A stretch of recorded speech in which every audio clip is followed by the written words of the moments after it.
Yeah, I've been very lucky in doing a lot of long runs in shows. I did Pipkins for 9 years, as I said, and then followed that with Spitting Image for 13 years. And while I was working on Spitting Image, I started working for the Jim Henson Company with the Muppets.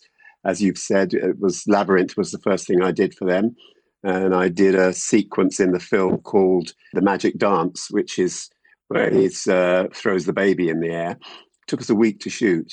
And he was very patient with us because obviously with a technical film like doing something with puppets, there's a lot of room for mistakes and errors. And I think it was very difficult sometimes.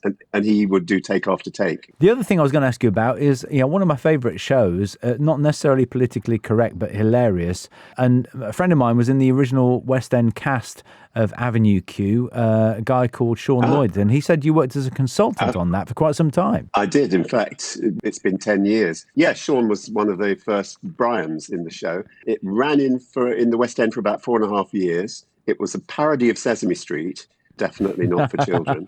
And it ran 4.5 years in the West End. Then went on tour and well, it's been touring off and on ever since, really, for over the last 10 years. So, and it was my job to teach the actors how to use the puppets in the show because they're all Sesame Street type puppets. The incredible thing is not just the range of work that you've done, but the range of audience age groups that you've done it for, from things like Pipkins and other children's television, things like the Muppets stuff that you've done, and then right the way through to Spitting Image and Avenue Q. And then, of course, back to preschool kids with Monty and Co. Where did the idea for that come from? Susan Pleat and Gail Renard and myself got together and we were talking with Paul Germain, one of the other producers, and we decided we would try and like to revive Pipkins. Unfortunately, when we started talking to ITV about it, the rights were so obscure because it had been 40 years or so since it had started. So the rights they weren't sure where the rights lay. So we decided to kind of draw a line under that and come in with something new, a new show for a new generation, piece of family entertainment, something that would appeal to adults as well as children. And that's really how it got started. And it was another 5 years before we actually started to put stuff on paper, and we were just trying to get it funded and so forth.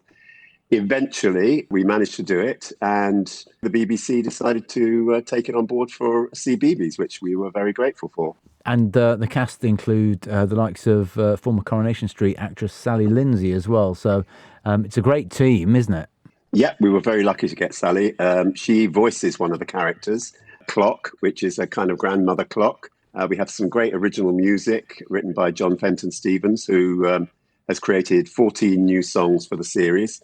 It's been a real joy to work on and a labour of love, I think. Thank you so much for listening to this interview. If you enjoyed it, please click on the like button and ring that notification bell. And there are many, many more to listen to on this channel, so make sure you subscribe if you possibly can. Thank you.